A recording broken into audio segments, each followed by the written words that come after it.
All right. So I'm going to talk about what's a good thing to do when selecting candidates and figuring out how to vote on bonds. And we're living in a different era where it's, you can kind of see where the benefits and negatives are. You can't necessarily, it's limited choices. And so there's a whole lot of different kind of strategies that come involved that come into play whenever you're trying to pick between these different limited choices. And so I'm just going to provide some context for this first run. Maybe with time, I might get into a little bit about game theory, but not right now because that'll get interesting and complicated. Okay, so let me share my screen. I have pulled up various things that we offer. So to begin with, relative to bond propositions, I have to tell you that I will put in proposals looking to get $10,000 so I can archive some data, something like that, right? My proposal has to be 15 pages long and go into intricate detail about how this benefits the taxpayer and how the data is going to be managed and how I'm going to do this within the allotted amount of time and why I'm qualified to do this. And so it seems odd to me that you will have millions of dollars on the ballot with as much of a description as just the summary statement that some people may actually disagree with. So if we lived in an ideal world, I created this guide for proposers, and it's based very heavily on NASA's old guide for proposals, the older version that they have before the newer one. And it gives you this idea of what kind of material anyone who's asking for taxpayer money has to go through whenever they're asking the government for funds. But whenever they turn around and their government asking the taxpayer for funds, this does not apply. So there are laws that they have to meet with. But relative to the presentation of information to taxpayers, some groups do a better job than others. And the fact of the matter is that whenever I'm asking for funds, I've got my request being evaluated by people that are specialists who can tell I'm going to get in trouble in this area. The data that I have is really important in this area. And so they can judge that from an expert's point of view. Whenever you are going to the voters and saying, we'd like the funds, the vast majority of people are not experts. And so how do you present that information? There's still basics. People need to understand what are the benefits, what are the costs, what's the projected outcome. And it would really help if we had independent reviewers saying, I've reviewed this bond proposal and here are the problems, here are the benefits. And so then we can look at what somebody who is an expert thought about the proposed work that was being presented to the taxpayers.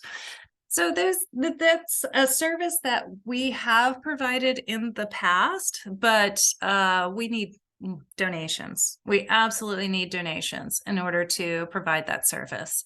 And reviewers, if you're going to get a good expert reviewer, you need to compensate them for their time. And what we've done in the past is basically bought them a cup of coffee.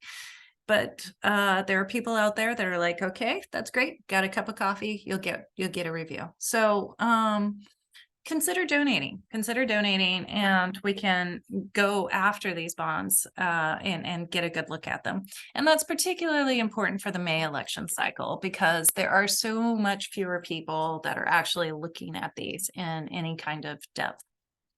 Okay, so there we are relative to the bonds. Next, I wanted to talk about the candidates.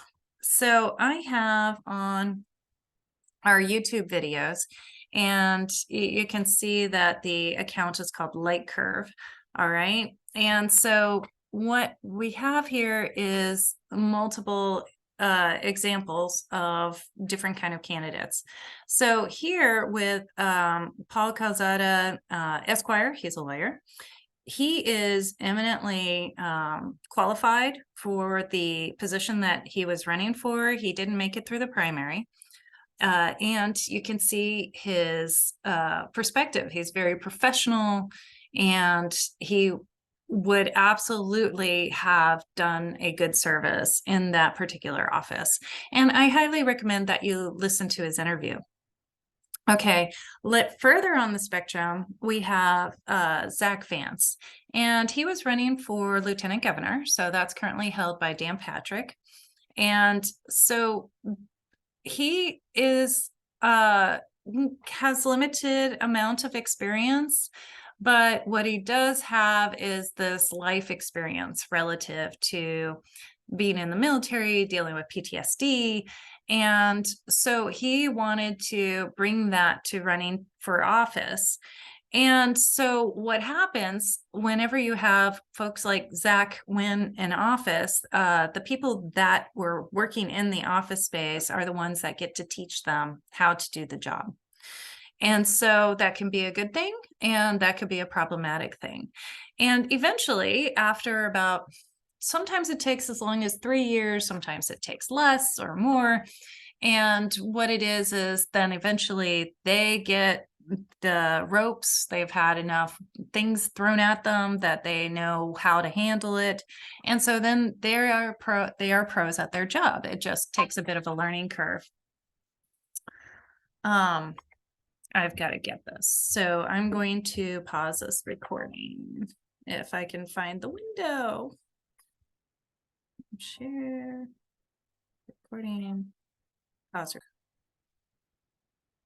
Okay, so moving on to the candidates. Okay, so that's Zach Vance. Now, another issue that has come to light is that you will have these purity spirals that political parties are vulnerable to. And one of them is a loyalty to Trump that exceeds his qualifications and integrity. And so you can listen to me talk to the campaign manager for Mr. Aaron Sorrells, who I believe was running for governor at that time. This was in the primary. And I came out saying, anyone who supports Trump at this point in time, whenever there was that attack on the Capitol, really needs to check. They need to take a good look around and see whether or not they are surrounded by people who are sending them into doublethink. You know, that will happen. I don't want to say it's a cult, because there are certain things that cults having characteristics that are not present here, but there's this kind of doublethink that's going on relative to the fandom around Trump. And so I walked through with the campaign manager for Mr. Sorrells and was trying to understand, where's the data here? Because the data that I saw was this mob of people attacking the Capitol, and very illegally so. And then but I was hearing that wasn't exactly the case, or that Trump actually was trying to prevent it somehow. And so I kept on asking him to show me the data, because ultimately I don't really care about politics. I don't really care left or right. I want to know where the data is. I want to solve problems. And so if somebody says, no, on this particular issue, this position you've taken, or this position that these people have taken is wrong, I want to see the data for why it's wrong. Okay. And so you can listen to that conversation and how that went down. It's it's all audio, but it's here, so you can look at that. And so ultimately, think of candidates as a hiring. You're hiring somebody to do a job, and you got to look at this person that's applying for the job and say, are they qualified? Do they have the education and experience necessary to do the job? Can they learn to do the job? Do they have the fundamentals to acquire those skills? It depends on the job, right? And then there's how well do they mesh with the people that are there? Because let's face it, whenever you're looking at the House or the Senate, there's a lot of negotiation and there's a lot of interpersonal relationships that need to be developed. So that's another aspect to fulfilling that job. And so that is the essence of what we're trying to do, is get that information to you. The priorities that these folks have, the policies that they really want to push, those are important. It is important to see what assumptions they have and how they think that they're going to improve things. And ultimately, why does somebody run for office? Is that they want to improve things. It's just you'll have the shuffling of priorities. The way to go about it is going to be different from person to person to person. And so getting an appreciation of that is important. So do they explain why they think that that priority is number one?